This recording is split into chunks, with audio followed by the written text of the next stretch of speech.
Hey, tonight we're diving into a fascinating journey through one of history's darkest yet most transformative periods, the time of the Black Death, and what it was like to survive this devastating plague. Before you get comfortable, take a moment to like the video and subscribe, but only if you genuinely enjoy what I do here.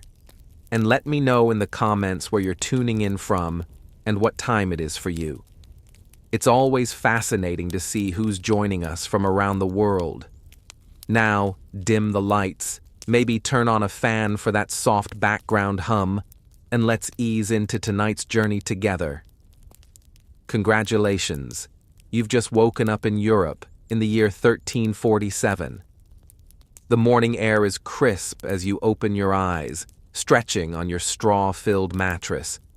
You're not in a private bedroom like you might be used to. You're in a one-room cottage with the rest of your family. The walls are made of wawali and dorb, a wooden frame filled with a mixture of mud, clay, and straw. It's actually quite good at keeping out the cold, though the thatched roof overhead sometimes leaks when heavy rains come.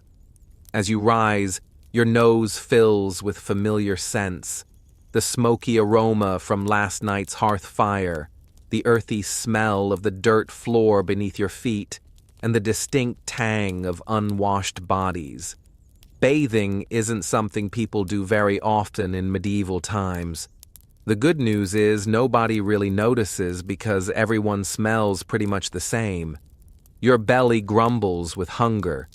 If you're lucky, there might be some leftover bread from yesterday, though it's likely rock hard by now. You'd soften it in some ale. Yes, even children drink weak ale in these times. It's often safer than water, which can make you terribly sick if it's drawn from a contaminated source. Outside your small cottage, the village is already stirring to life. You hear the distant lowing of cattle, the clucking of chickens, and the calls of your neighbors as they begin their daily work.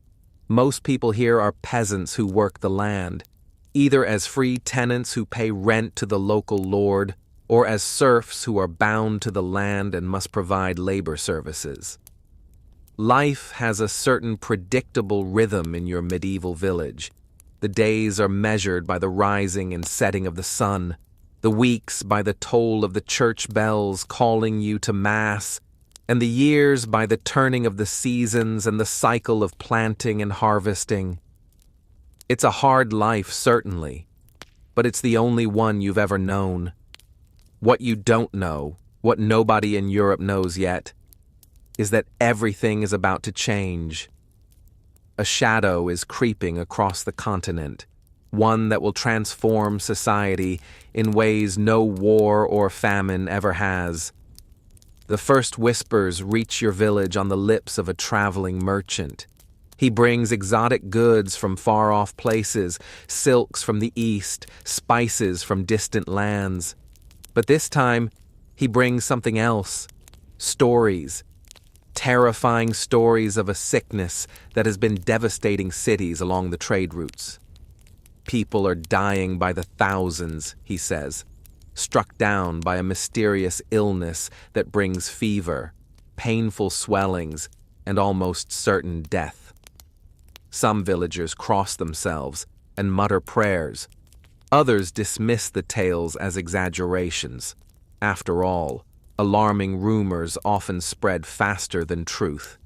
The merchant moves on, and for a while, life continues as normal, but the rumors persist, growing more frequent and more frightening with each passing month. By autumn, the whispers have become shouts of alarm.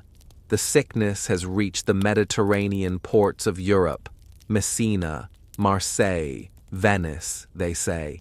Ships have arrived in harbors filled with nothing but corpses, the sailors having died during their journey. God save us all, your mother murmurs when she hears the news, making the sign of the cross. In your village, people begin to prepare as best they can, though no one really knows what they're preparing for. Some store extra food. Others spend more time in church, praying for divine protection. The local healer gathers herbs and remedies, though whether any will be effective against this unknown affliction, no one can say. The first cases reach your region in the cold months of winter. A neighboring village, just half a day's walk away, reports several sudden deaths. The victims suffered high fevers, complained of terrible thirst, and developed strange, black swellings in their armpits and groins. Few survived more than 3 days after showing symptoms. Your village elders meet to discuss what should be done. Some suggest closing the village to outsiders, while others argue that trade and communication must continue. In the end, life goes on, though with a new undercurrent of fear. Then, one crisp morning, a young man who works at the mill fails to appear for his duties.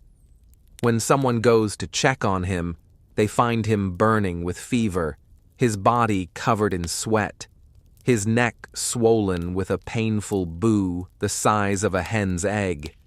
The plague has arrived in your village. What follows is a time of horror unlike anything you could have imagined. The sickness spreads with frightening speed. One day a person is healthy, the next day feverish, and by the third day, more often than not, they are dead. The black buboes that give the disease its name, the Black Death, are painful beyond description. Some victims cough blood, suggesting the disease has reached their lungs, and these unfortunates rarely last more than a day or two. It's a punishment from God, some say, flogging themselves in penance for their sins. It's bad air, others claim, carrying posies of flowers to ward off the foul miasma they believe causes the disease. It's the Jews poisoning the wells, a few darkly mutter, though your village has no Jewish residents, and such accusations make little sense.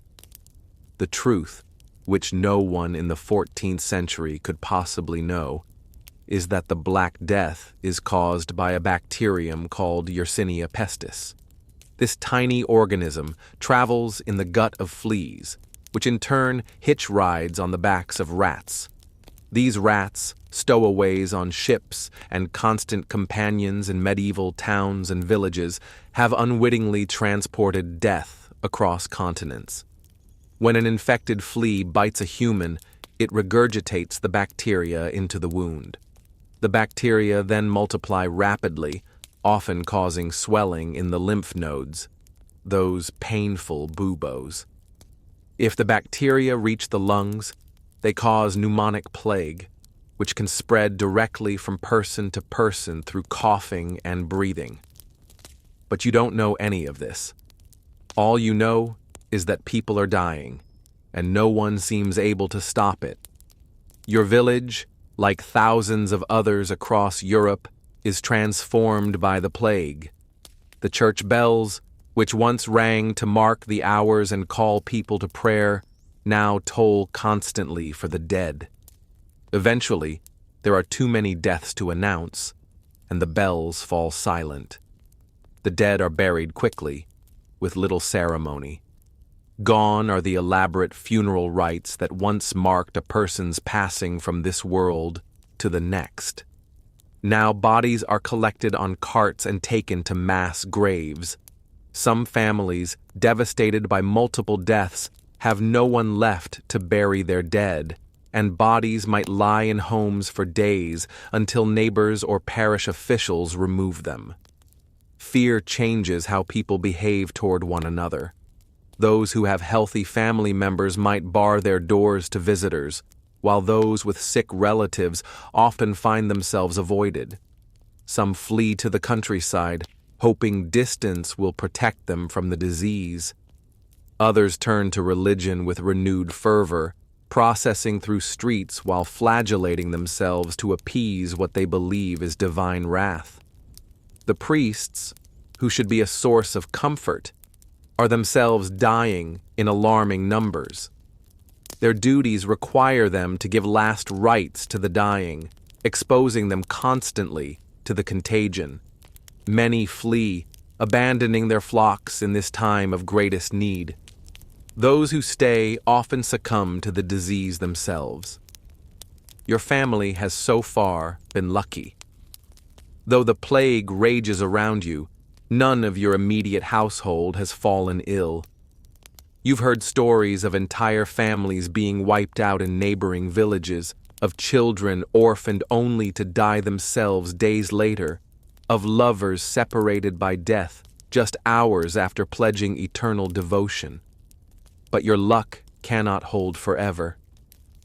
In a world where the Black Death kills 1/3 to 1/2 of the population, one morning your younger brother complains of feeling unwell. By midday, he is burning with fever. By evening, the telltale swelling appears at his neck, and you know what it means. Your mother tends to him day and night, bathing his fevered brow with cool cloths, trying to get him to drink small sips of water or weak ale. Your father speaks of taking him to the monastery, where monks treat the sick, but everyone knows the monasteries are overwhelmed, with many of the brothers themselves victims of the plague. For 3 days, your brother's condition worsens. The boo grows larger, turning an angry red, then black. His breathing becomes labored, and he cries out in pain and delirium. You take turns sitting with him, though fear makes you want to keep your distance. On the 4th day, something unexpected happens. While most plague victims worsen and die at this stage, your brother's fever breaks. He is weak, terribly weak, but alert. The boo remains, but it has softened somewhat, and over the next few days it ruptures and drains, a disgusting but hopeful sign. Against all odds, your brother is one of the few who will survive the Black Death. What you cannot know is why he survived when so many others died. Modern science would later discover that certain individuals carry a genetic mutation called Delta 32 that provides some protection against the plague bacterium. This mutation affects a protein called CCR5 on the surface of white blood cells, making it harder for the bacteria to enter and hijack immune cells. Your brother may well carry this mutation, as might others in your family. This genetic quirk, a random accident of nature, would give certain families and individuals a fighting chance against the deadliest pandemic in human history. And strangely enough, centuries later, scientists would discover that this same mutation also provides protection against another deadly disease, HIV, the virus that causes AIDS. The Black Death, in selecting for survivors with this genetic that trait, would inadvertently help protect some of their descendants from a disease that wouldn't exist for another 600 years. But that's a story for another time. For now, your family celebrates your brother's recovery as the miracle it seems to be. Not everyone is so fortunate. As weeks pass, the plague continues its deadly work. Your village, which once had perhaps 200 souls, is reduced to fewer than 100. Fields lie untended as those who would work them are either dead or too busy caring for the sick or burying the dead. The lord of the manor, who lives in a stone house on the hill overlooking the village, has lost his wife and 2 of his children. Even wealth and privilege offer no protection against the Black Death. Strangely, some people seem immune to the plague despite constant exposure. The village gravedigger, an unsavory character who robs the dead before burying them, handles plague-riddled corpses daily, yet never shows any symptoms. A midwife who tends to the sick when she isn't delivering babies also remains healthy despite her dangerous work. Like your brother, they may carry genetic protection, though medieval people would attribute their survival to divine intervention, or perhaps suspicious dealings with dark forces. Food becomes scarce as the harvest is neglected and trade dwindles. The price of basic goods soars, while anything seen as a possible remedy, certain herbs, exotic treatments, religious relics, becomes astronomically expensive, if available at all.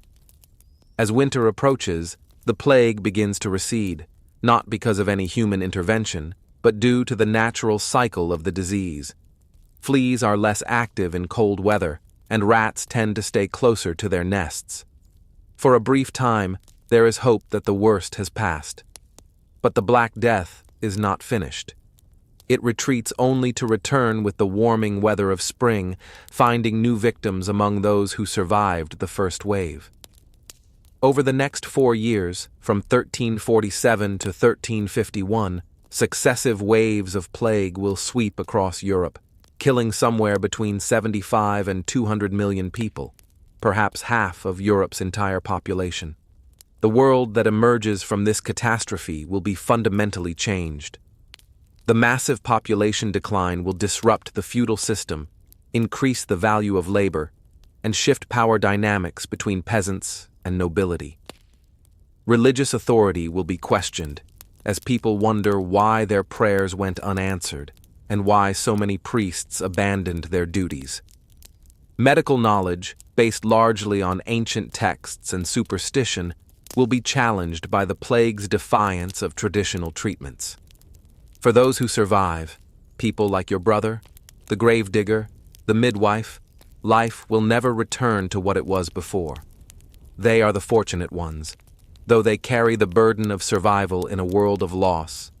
They will rebuild societies, renegotiate their relationships with authority, and gradually construct a post-plague world that, for better or worse, sets Europe on a path toward modernity.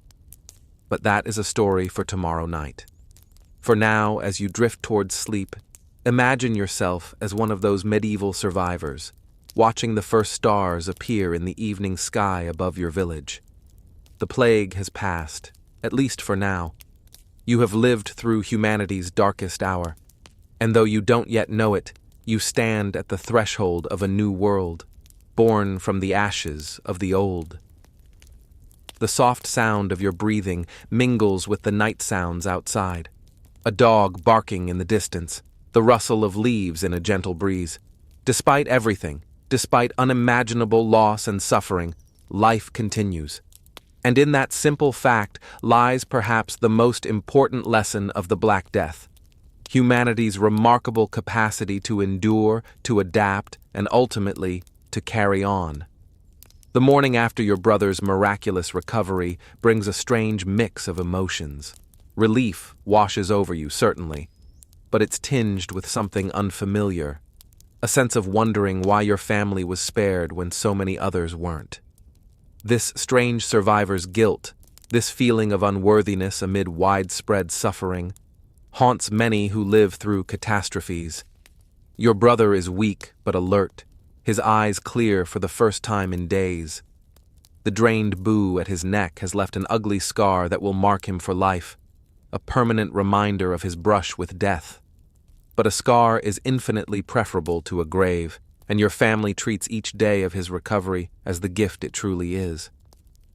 "Why did I live when so many died?" he asks one evening, his voice still raspy from illness. Your mother, lighting a rush candle as darkness falls, pauses before answering. "God's will," she says simply, though her tone suggests she's not entirely convinced.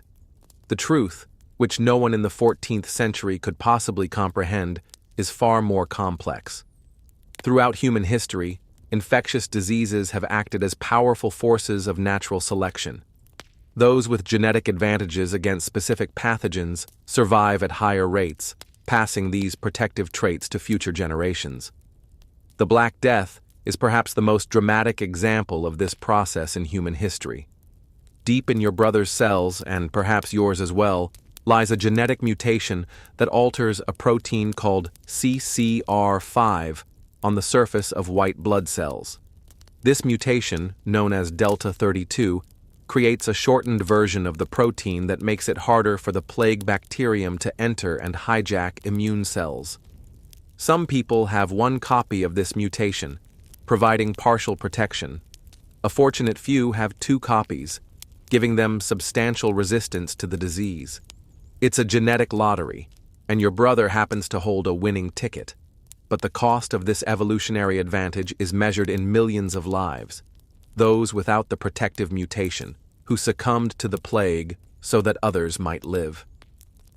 As your brother regains his strength, venturing outside for the first time since his illness, you notice how dramatically the village has changed. Gardens once meticulously tended now grow wild.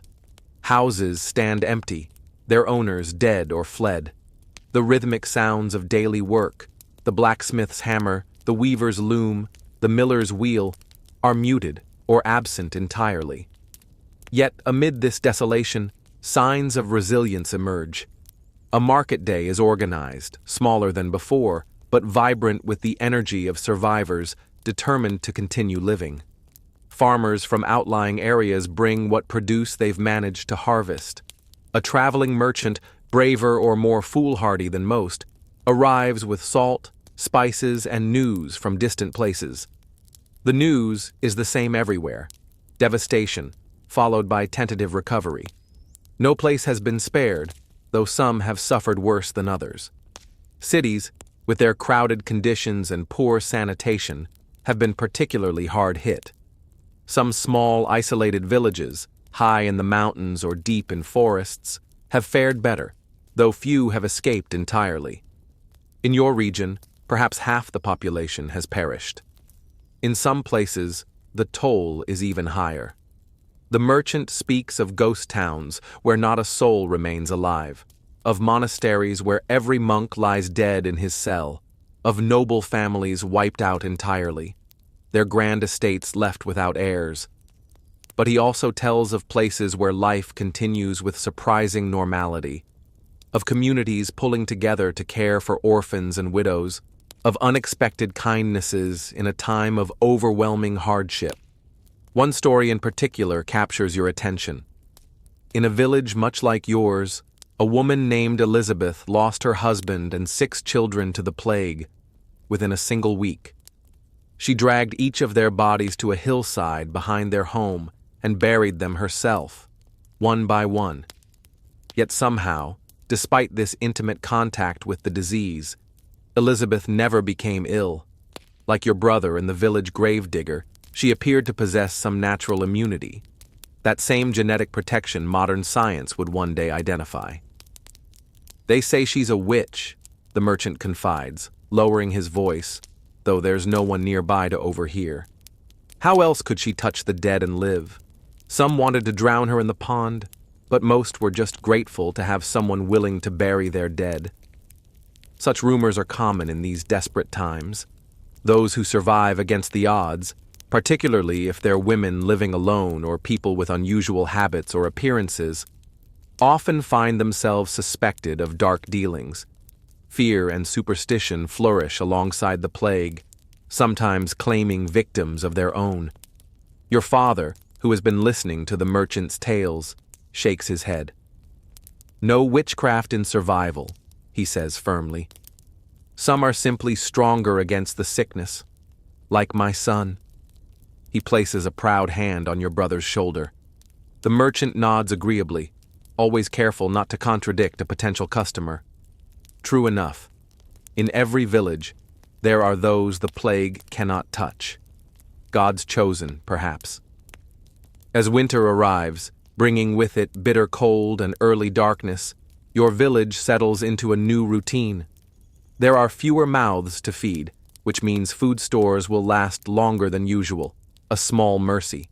But there are also fewer hands to chop wood, repair homes, care for livestock, and perform the 100 daily tasks necessary for survival in medieval times. This scarcity of labor creates subtle but significant shifts in the relationship between peasants and the nobility. Your father, a skilled carpenter, is suddenly in high demand. The lord of the manor, who once would have simply commanded his service, now finds himself negotiating.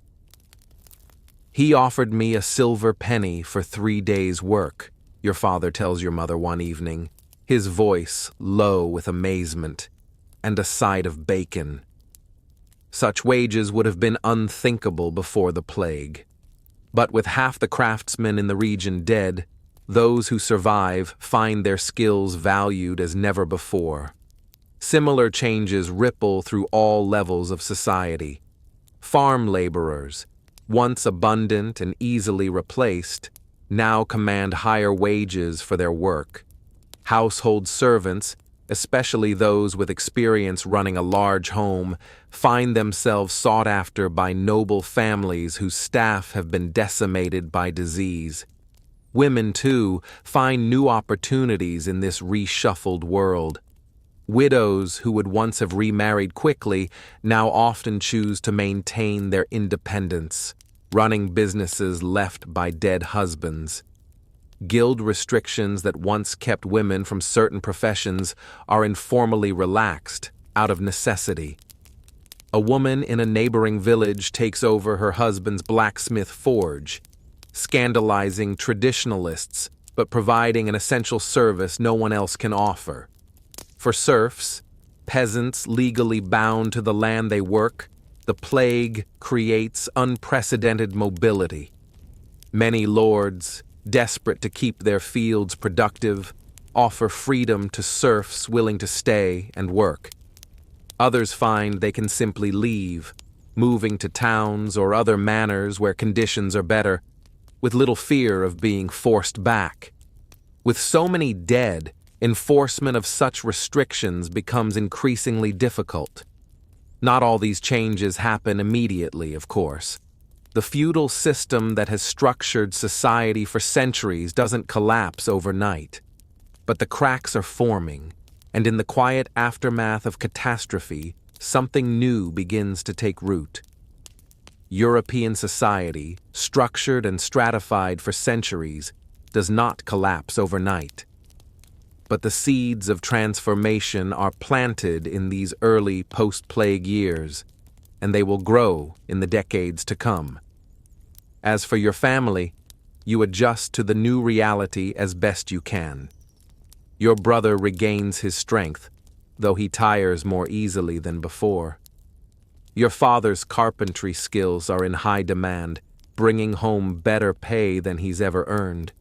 Your mother takes in washing from the manor house, work now better compensated due to the shortage of willing hands. And you find opportunities that wouldn't have existed before.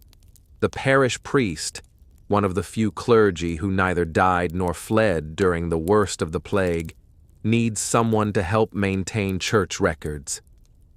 With a basic literacy, unusual for a peasant child, taught by your mother, who once served in a noble household, you're suited for the task. Spring arrives, and with it comes both hope and fear. The warming weather brings new life. Crops sprout in the fields, wildflowers dot the meadows, birds return from their winter journeys. But it also brings the conditions that allow plague to spread once more. Sure enough, by early summer, new cases appear. This second wave is less devastating than the first. There are fewer people to infect, and many of those who remain may carry some natural resistance. Still, each new death reopens barely healed communal wounds. One afternoon, while helping the priest update the parish death register, a grimly long document, you ask a question that's been troubling you. Father, why did God send the plague? The priest, an older man with a face mapped by exhaustion, considers before answering. Some say it's punishment for sin, he says finally. Others believe it's a test of faith. The Pope himself has called for prayer and penance to end the scourge. He dips his quill in ink, adding another name to the register. But I've seen the most pious die in agony while notorious sinners live unscathed. I've prayed by the bedsides of innocent children as the plague took them. He sighs heavily. Perhaps it's not for us to understand God's plan. This crisis of faith is repeated in communities across Europe. The plague defies medieval religious understanding. If it is divine punishment, why does it strike the virtuous and sinful alike? If prayer and penance are the cure, Why do devoted monasteries suffer some of the highest death rates? The authority of the Church, once nearly absolute in matters of earthly misfortune, begins to show cracks that will widen in the centuries to come. Medical knowledge fares no better. Physicians trained in the most prestigious universities prove no more effective than village healers. Their theories, based on bodily humors, bad air, and the alignment of planets, fail to explain who lives and who dies, or why some towns are devastated while others are spared. Some doctors bravely attend the sick, often sacrificing their own lives. Others flee at the first sign of outbreak, choosing self-preservation over professional duty. Those who stay often don strange protective clothing, long waxed robes, gloves, and masks shaped like bird beaks, filled with aromatic herbs thought to purify the air. The outfit becomes iconic in later plague outbreaks, but in truth, it offers little protection against the real source of infection. In the absence of effective cures, communities develop their own responses. Some are rooted in superstition. Talismans are worn, charms are recited, people avoid black cats or redheads. But some responses prove surprisingly practical, isolating the sick, burning the belongings of the dead, maintaining cleanliness. None offer complete protection, but these grassroots measures sometimes help limit the spread. Your village adopts several such rules. Houses struck by plague are marked with white crosses on their doors. Visitors must wait 3 days in a designated hut before entering. The dead are buried quickly and with minimal ceremony. Their possessions are burned. These precautions help, but they cannot stop the disease entirely.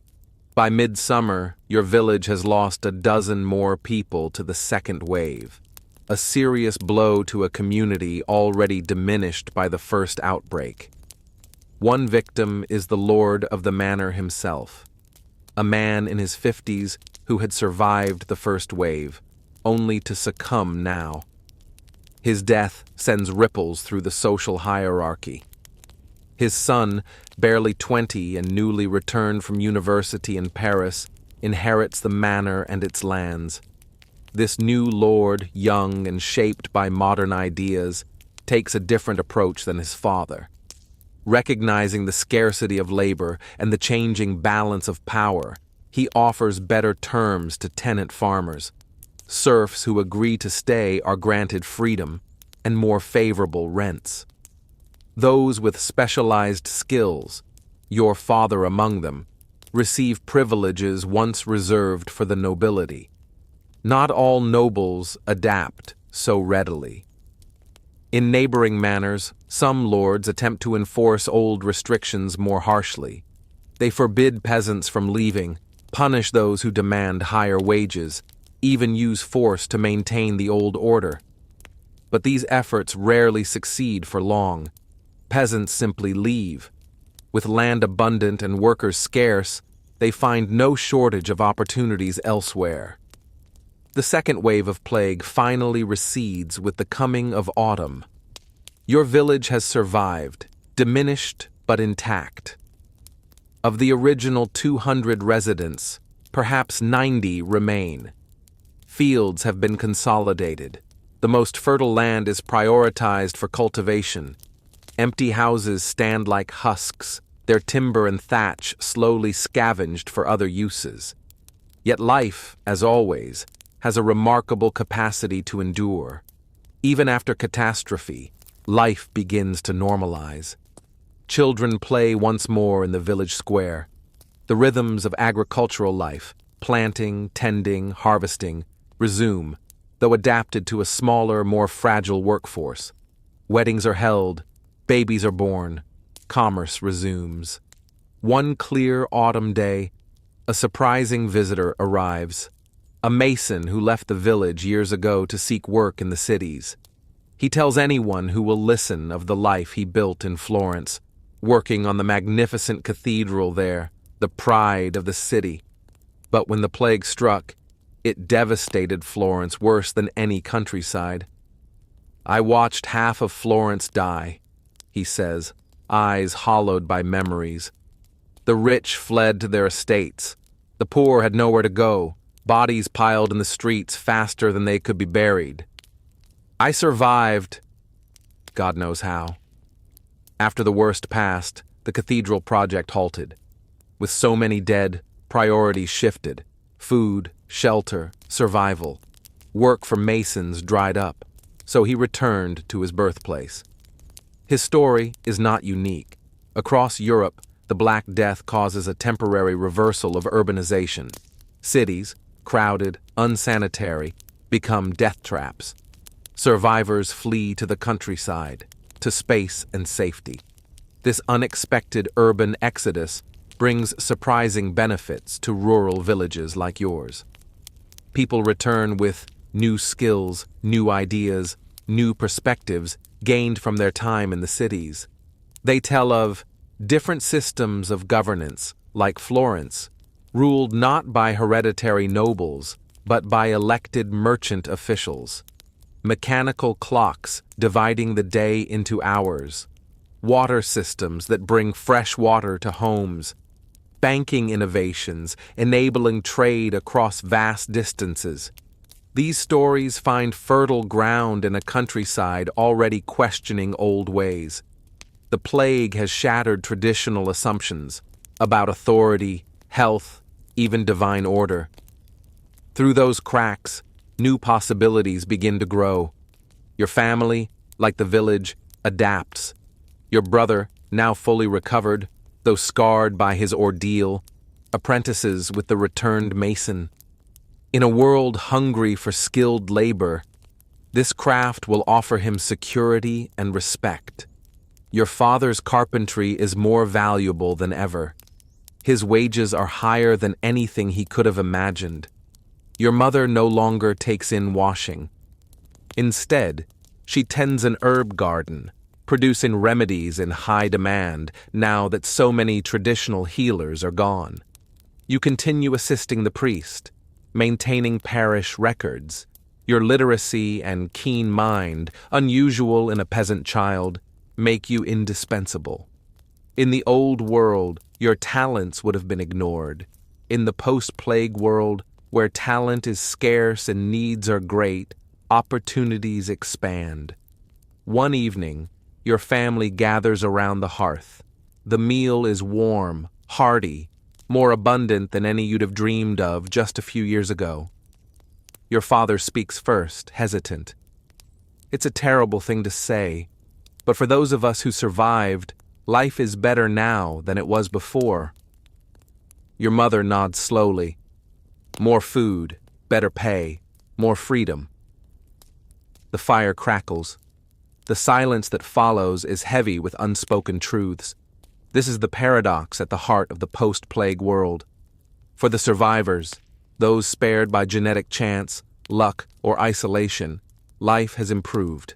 Social mobility, higher wages, and personal freedom have emerged from the ashes of the old order.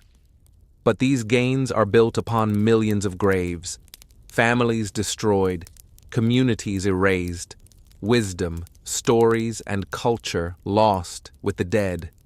No one can fully enjoy their improved circumstances without carrying the weight of this knowledge. As you drift toward sleep that night, you find yourself wondering about the future. The plague has retreated for now, but no one believes it's gone forever. It will return, perhaps soon, perhaps not, but it always returns. Yet with each wave, humanity learns, adapts, endures, remembers.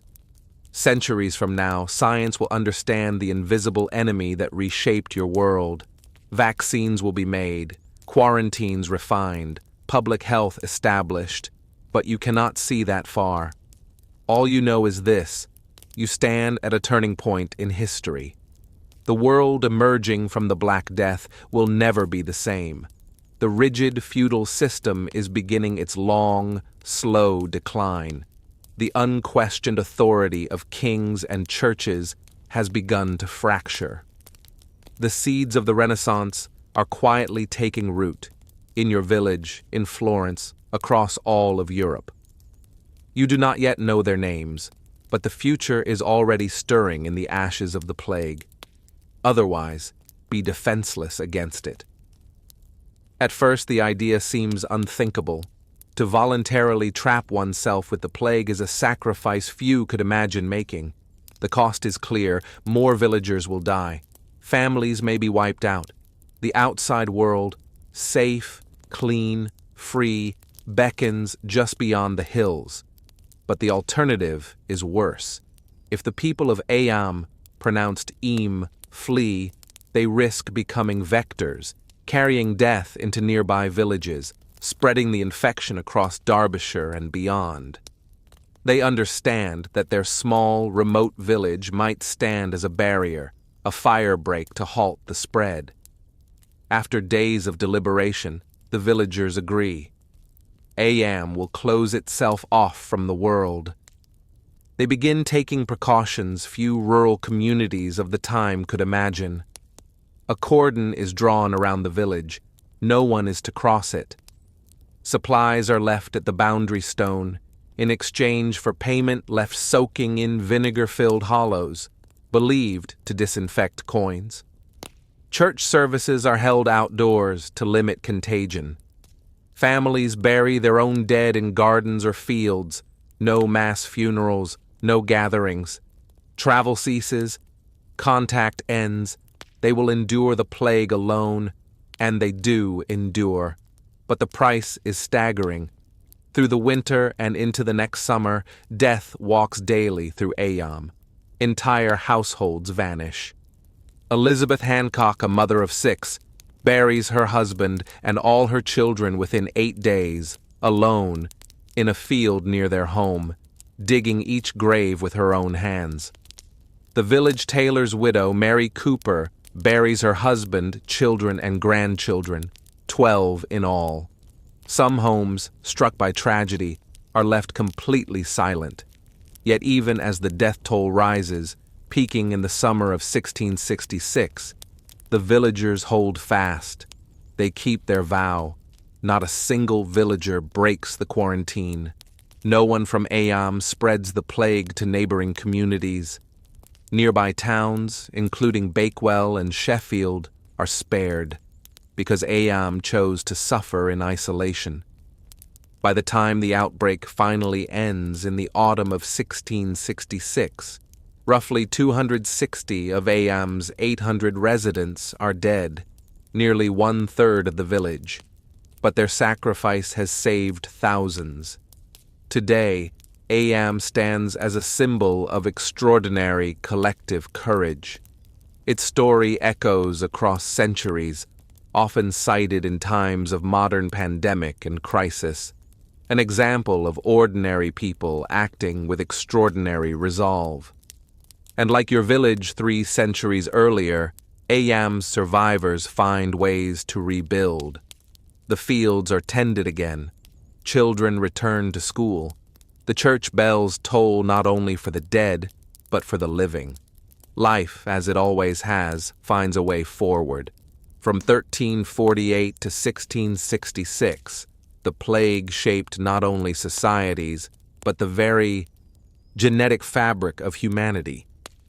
Those who survived often carried biological advantages, certain immune responses, mutations in proteins like CCR5 that would later help descendants resist other diseases, even HIV. Survival wasn't just personal fortune. It was natural selection at work, brutal, indifferent, and world-changing. And so, the story of Ayam joins a long line of human resilience. From medieval villages to early modern parishes, from Black Death to Great Plague, the thread that binds them is the same: the choice to endure, to sacrifice, and ultimately to reshape the world in plague's wake. As we turn to the future, we remember them not only for how they died, but for how they lived, and the choices they made when it mattered most. Otherwise, be at grave risk. It's a staggering request. In essence, the villagers are being asked to sacrifice themselves to accept that many more of them will die to protect strangers in surrounding areas. Remarkably, they agree. The village boundary becomes a cordon sanitaire, a line between life and death that no resident of Am will cross. Food and supplies are left at designated boundary stones by outsiders, particularly the Earl of Devonshire from nearby Chatsworth House, who promises to provide for the isolated villagers. Money to pay for these provisions is placed in vinegar-filled holes in the rocks, as it's believed vinegar will disinfect the coins. What follows is one of the most poignant and heroic episodes in the long history of humanity's battle with infectious disease. Summer turns to autumn, autumn to winter, and winter to spring. Through it all, the plague continues its deadly work within the confines of Am. Entire families are wiped out. Children are orphaned, only to die themselves days later. Houses stand empty, their occupants buried hastily in gardens and fields, since the churchyard quickly becomes full. Within this tragedy, individual stories emerge that illuminate the extraordinary nature of human courage, suffering, and survival. Elizabeth Hancock, a farmer's wife living at Riley Farm on the edge of the village, endures a loss almost beyond comprehension. In the space of just 8 days in August 1666, the plague claims her husband and 6 children. With no one to help, her neighbors fear approaching the infected household. Elizabeth single-handedly drags each body to a field near their home and buries them herself. The remarkable aspect of Elizabeth's story is not just her unimaginable fortitude in the face of such devastating personal loss. It's the fact that, despite handling the plague-riddled bodies of her entire family, she never contracts the disease herself. Like the survivors we met in our earlier tale, Elizabeth likely carries the CCR5 Delta 32 genetic mutation that offers protection against the plague bacterium. The Riley Graves, as they come to be known, stand to this day as a testament to one woman's suffering and endurance. Another extraordinary tale is that of Marshall Howe, Ames' unofficial gravedigger. As the death toll mounts, Howe takes on the grim task of burial, not out of noble sacrifice, but for more mercenary reasons. He takes the opportunity to loot the homes of the dead before disposing of their bodies. Despite this unsavory behavior, Howe's story contains an element of medical mystery. He handles dozens, perhaps hundreds, of infected corpses. He enters plague-ridden houses that others avoid at all costs. By all logic, he should be among the first to die. Yet Marshall Howe survives the entire outbreak without ever showing symptoms of the disease. Modern science again suggests a likely explanation: the protective genetic mutation that prevents the plague bacterium from gaining entry to his cells. What Howe attributes to luck or divine protection is actually the result of a tiny alteration in his DNA, one that gives him an edge in humanity's evolutionary battle against the microscopic enemy. Then there's the heartbreaking story of Emmett Siddle and Roland Torre, young lovers separated by the village quarantine. Emmett lives within Am, while Roland is from a neighboring village outside the cordon. As the quarantine takes effect, they find themselves suddenly and indefinitely separated. Unwilling to completely lose contact, they arrange to meet at a safe distance across Cucklet Delph, a natural ravine that marks part of the village boundary. There, standing far apart to avoid any risk of transmitting infection, they can at least see each other and exchange words of comfort and devotion. These brief, distant meetings sustain them through the early months of the quarantine. But as spring turns to summer in 1666 and the plague reaches its peak intensity in Am, Emmet stops coming to their meeting place. Roland continues to appear day after day, calling her name, receiving no answer. Only after the quarantine finally ends does Roland learn the truth. Emmet died in April, one of many young victims claimed by the plague. The truth is likely more complex. Margaret probably carried the genetic resistance we've discussed and would have recovered regardless of her unusual beverage choice. But the legend persisted, a reminder of how desperately people searched for any treatment that might save them from the plague's deadly grip. Through it all, the Ville's religious leaders provide what comfort they can. William Merson, who proposed the quarantine alongside Thomas Stanley, pays a terrible personal price for his courageous stand. His wife, Catherine, contracts the plague while helping care for sick villages and dies in her husband's arms in August 1666, at the height of the outbreak. Messon describes himself afterward as a dying man, though he survives physically. In a letter to his children, who had been sent away before the quarantine, he writes, "The condition of this place is very sad. I entreat you to fly this place. I am not in a condition to receive comfort from you. I am so weak I can write no more." Yet, despite his grief, he continues to minister to his suffering congregation until the end. Church services move outdoors to Cucklet Delph, where fresh air is believed to reduce the risk of contagion. Villagers stand far apart from one another as they pray, an early form of what we now call social distancing. Even in the darkest hours, when death seems to lurk in every shadow, the community maintains its spiritual practices, finding solace in familiar rituals even as the world collapses around them. Not everyone behaves nobly, of course. There are instances of looting, of neighbors refusing to help one another, of panic overriding compassion. One villager, Mary Cooper, attempts to break the quarantine, fleeing toward the safety of Sheffield before being caught and returned to Aim. But these lapses are exceptions.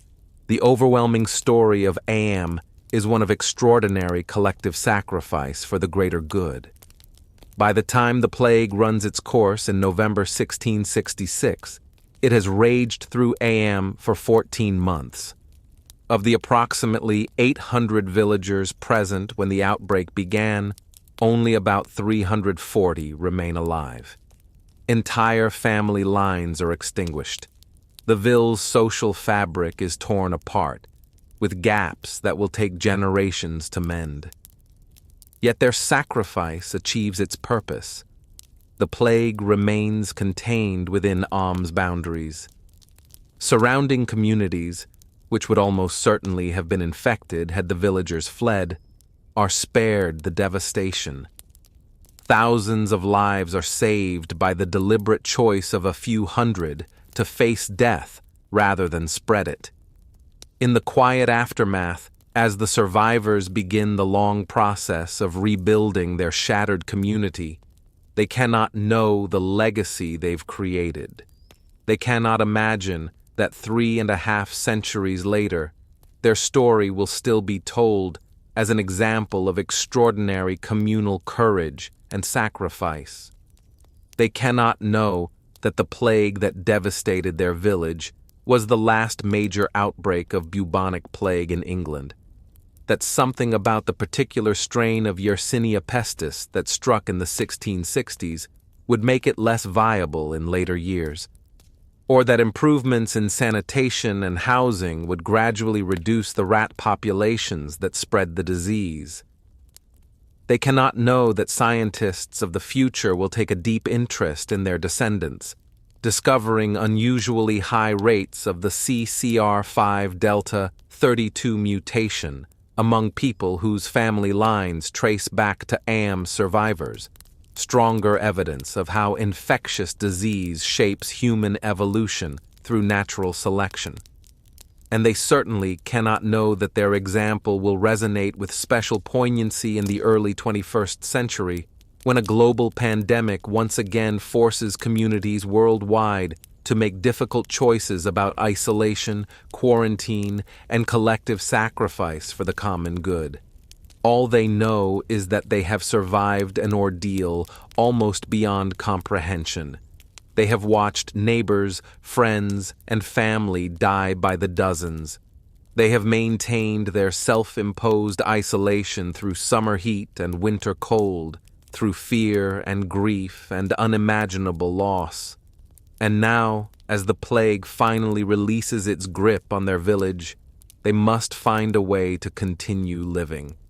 The survivors of AM face practical challenges immediately. Fields have gone untended, businesses have collapsed, housing lies in disrepair.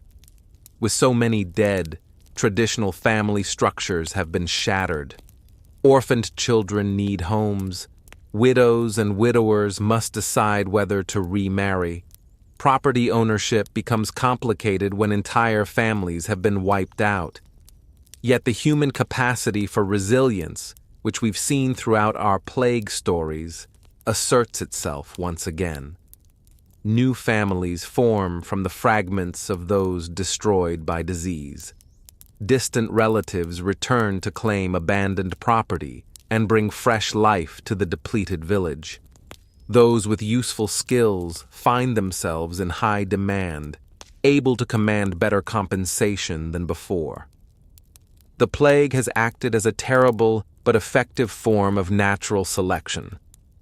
Those who survive, whether through genetic resistance, circumstantial luck, or some combination of factors, become the foundation for the village's rebirth. Their descendants will carry the genetic legacy of plague resistance, though they won't understand this inheritance for centuries to come. For some survivors, the psychological scars never fully heal. Elizabeth Hancock, who buried her entire family with her own hands, eventually remarries and has more children, but villagers report that she is never quite the same. A distant look comes into her eyes at times, as though she's seen ghosts from that terrible week when death claimed everyone she loved. Marshall Howe, the unscrupulous gravedigger who survived against all odds, finds himself somewhat ostracized despite his apparent immunity. The villagers remember his looting of the dead, and while his services were necessary during the crisis, peace brings a reckoning with his behavior. William Merson, broken by grief at the loss of his beloved wife, leaves Am in 1669 to take up a position elsewhere. He eventually remarries and lives to the age of 71, but his letters reveal that he never forgets the horror of those plague months or the sacrifice of his Catherine. As for the village itself, Am gradually recovers its population, though some family names disappear forever from its records. The quarantine becomes part of local law, a story passed down through generations with pride as well as sorrow. In the 19th century, as Victorian England develops a keen interest in noteworthy historical episodes, Am's story is rediscovered and popularized. The Plague Village, as it becomes known, begins to draw visitors curious about its tragic past. The Riley graves, the boundary stones, and other physical remnants of the quarantine become informal monuments. By the 21st century, Am is a well-established stop on heritage tourism routes through Derbyshire. The village museum tells the story of the plague and quarantine. The parish church displays artifacts and commemorations. A Plague Sunday service has been held annually since 1866, marking the community's sacrifice. But Am is not merely a historical curiosity. It remains a living community, where descendants of plague survivors still make their homes.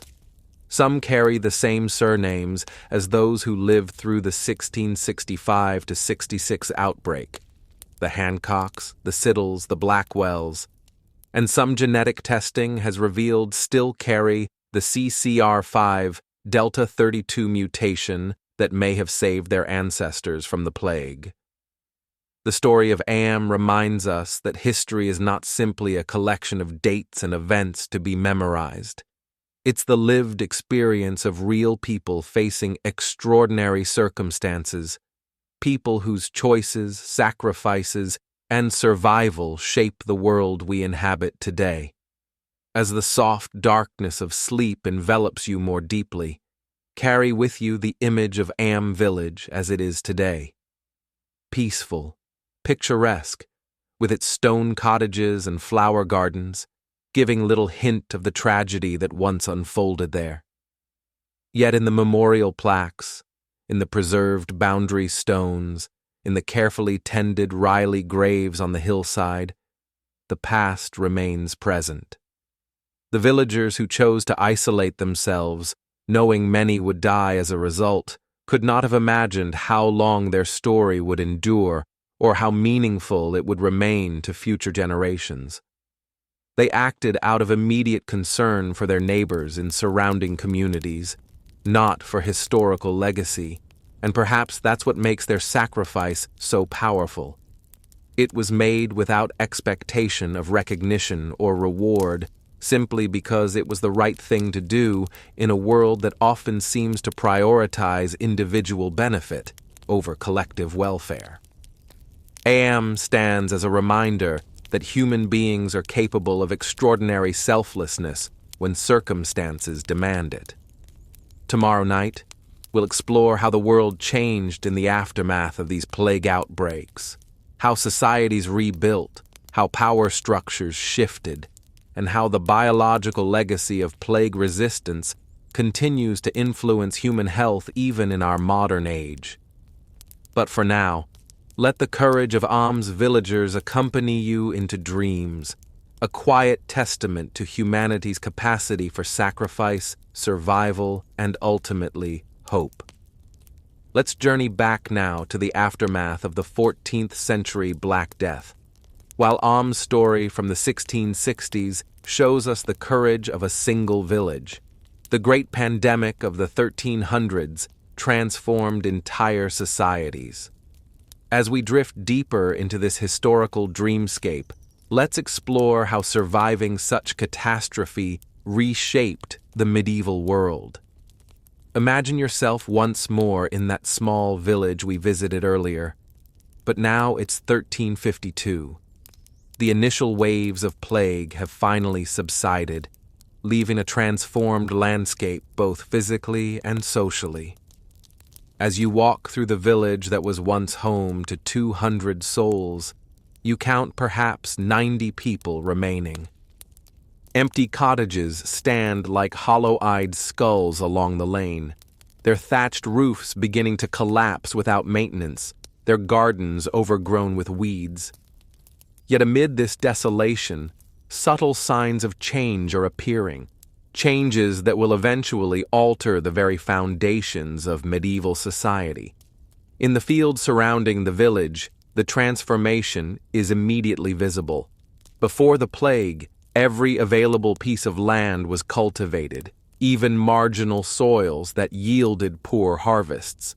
Generations of population growth had pushed farming onto less and less productive terrain as people desperately tried to produce enough food for growing families. Now, with so many dead, land is suddenly abundant. Survivors abandon the least fertile fields entirely, focusing their labor on the best soils.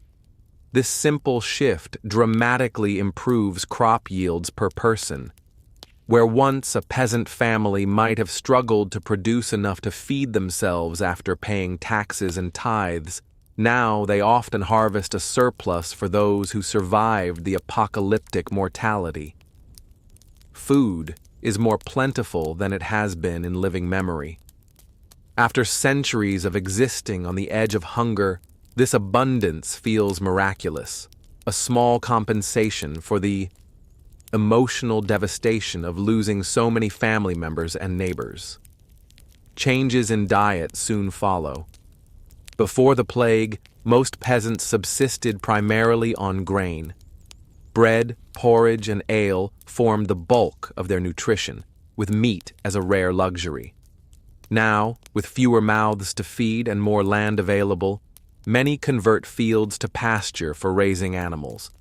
Meat, cheese, and butter appear more frequently on humble tables. The average height of the population, which had been declining due to poor nutrition, begins to increase again as diets improve. But the most profound changes come in the relationship between workers and landowners. The massive population loss, roughly half of Europe's people, creates an acute labor shortage. Fields still need plowing, crops need harvesting, cloth needs weaving, buildings need repairs, yet there are simply not enough hands to do all the necessary work. For surviving peasants and artisans, this new reality brings unprecedented leverage. Consider the case of Thomas Fletcher, a plowman in your village. Before the plague, he worked the field 6 days a week in exchange for a small plot of land to farm for himself and his family. If he complained or failed to provide the required labor service, dozens of other hungry peasants stood ready to take his place. Now, with half the village's workers dead, the local man steward approaches Thomas with an extraordinary offer: a larger plot of land, a reduction in labor service from 6 days to 3, and the freedom to work for wages on other manors if he wishes. The steward makes this offer not out of generosity, but necessity. Without Thomas's skilled plowing, fields will lie fallow, and everyone, including the lord of the manor, will suffer. Similar scenes play out across Europe. Peasants who for generations had been bound to the land as serfs suddenly find themselves with options. Many landlords offer freedom from serfdom as an incentive to keep workers on their estates. Others convert labor obligations to simple rent payments, allowing peasants to farm the land as they see fit as long as they pay the agreed amount. For skilled workers, the changes are even more dramatic.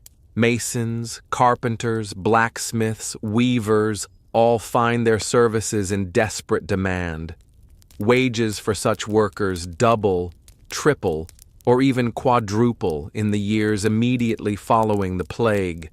A skilled carpenter who could once barely feed his family now builds a 2-room house with glass windows, wears better clothing, and eats meat 3 times a week.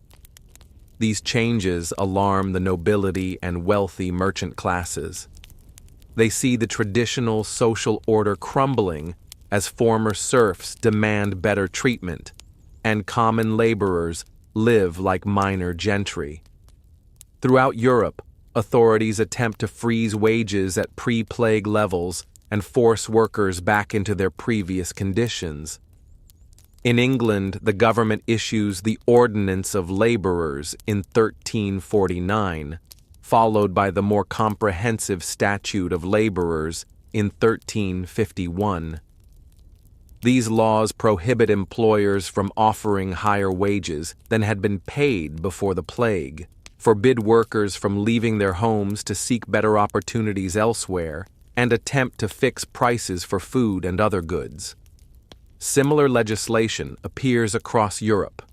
France enacts wage controls in 1351, as does the city-state of Florence. The Spanish Kingdom of Castile tries to prevent peasant mobility with its own labor laws, but these efforts largely fail. The labor shortage is simply too severe, the economic pressures too great. Enforcement proves nearly impossible in rural areas, where local officials, often dependent on good relations with the remaining workers, turn a blind eye to violations. Workers develop creative ways to circumvent wage controls. A carpenter prohibited from accepting more than a certain daily wage might receive gifts of food, clothing, or housing in addition to his official pay. A farm laborer might work slowly or carelessly unless offered better terms than the law allows. For those enforcing the laws, the mathematics is unforgiving. Before the plague, a lord might have had 100 peasants working his land. Now he has 50 or fewer.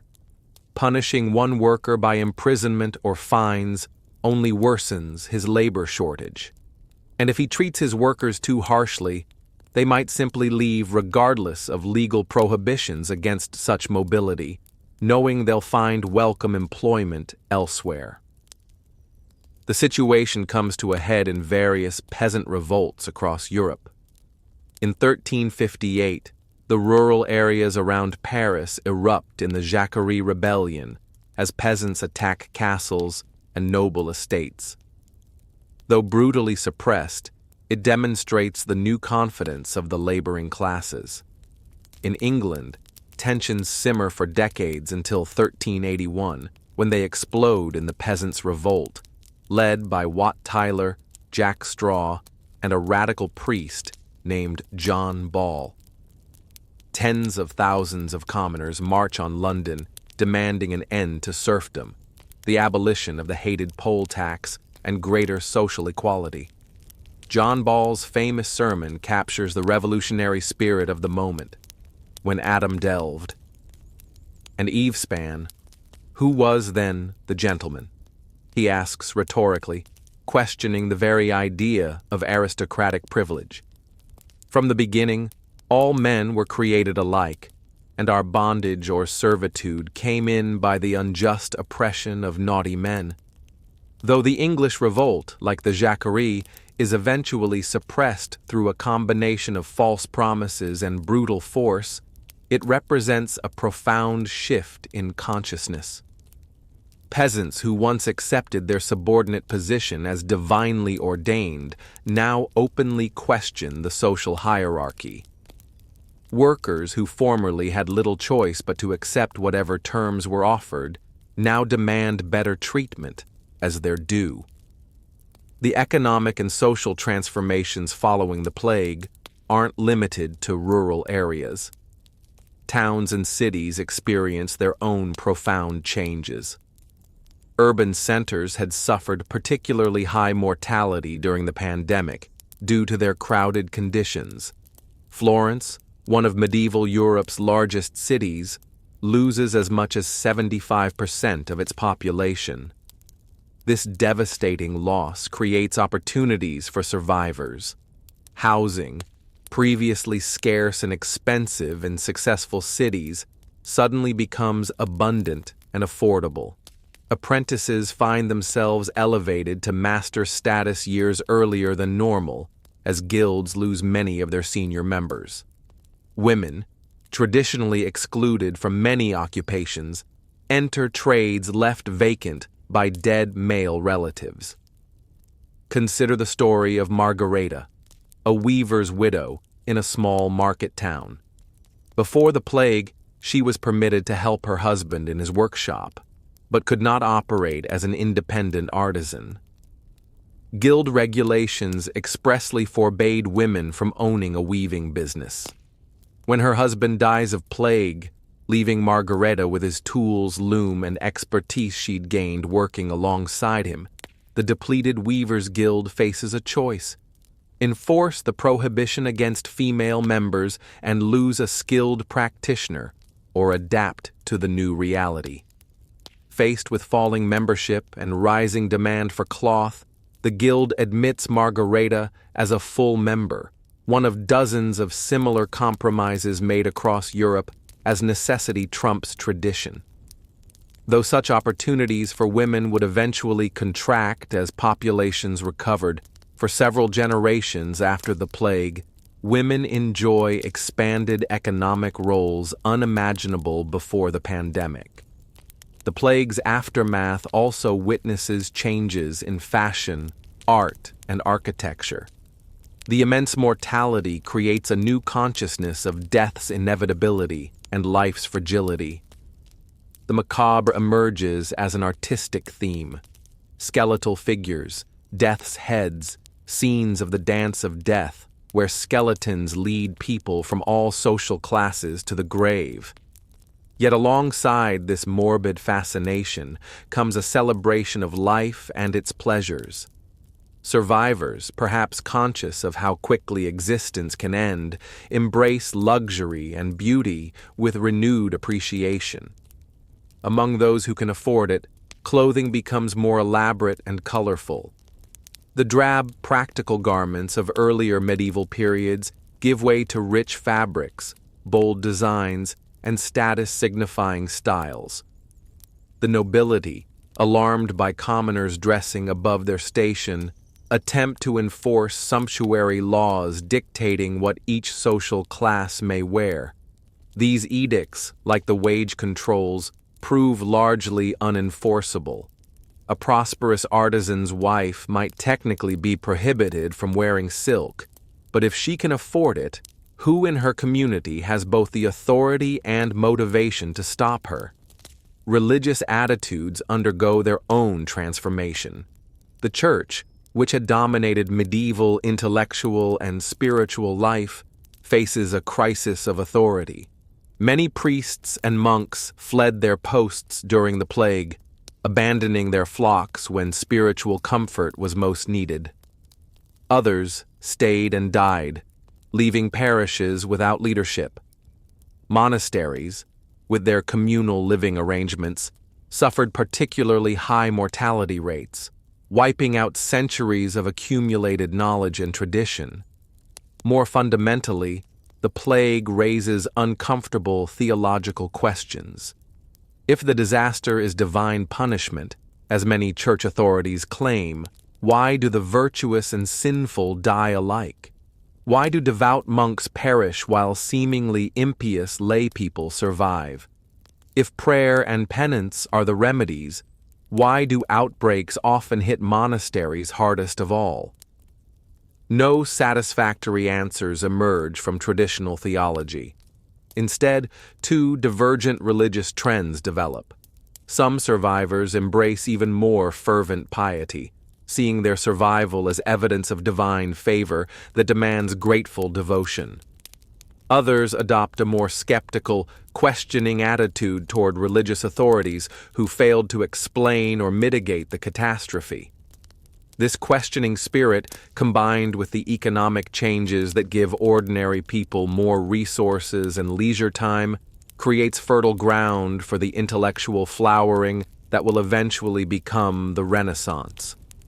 When fewer hands must produce society's necessities, more minds can turn to art, philosophy, science, and literature. Education, previously restricted mainly to clergy and nobility, gradually becomes available to a wider segment of society. Newly prosperous merchants and artisans want their children to learn reading, writing, and arithmetic, skills useful for business, as well as markers of rising social status.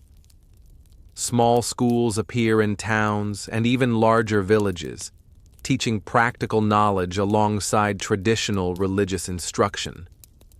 The plague's demographic shock also accelerates technological innovation. With labor scarce and expensive, techniques that save human effort become increasingly valuable. Watermills, long used for grinding grain, are adapted for new purposes. Powering bellows for blast furnaces, driving hammers for metalworking, fulling cloth. Printing technology, which will eventually revolutionize the spread of knowledge through Europe, receives early impetus from the post-plague labor shortage. Handwritten manuscripts, each requiring months of a skilled scribe's time, become prohibitively expensive when such workers can command premium wages. The economic pressure to find mechanical alternatives helps drive the development of movable type printing in the mid-15th century. Perhaps most profoundly, the plague experience shakes medieval Europe's acceptance of unchanging tradition. When half the population dies in a few short years, when social hierarchies crumble and rebuild in new forms, when previously unquestioned authorities fail to provide protection or explanation, the idea that the world must remain as it has always been loses its power. After the Black Death, more people can imagine alternatives to existing arrangements, different ways of organizing work, distributing resources, structuring authority. Most of these alternatives are never realized, and many that are implemented prove temporary, but the psychological barrier against change itself weakens, creating space for the innovations in thought, technology, art, and social organization that will eventually transform medieval Europe into the early modern world. For individuals living through these changes, the experience is less about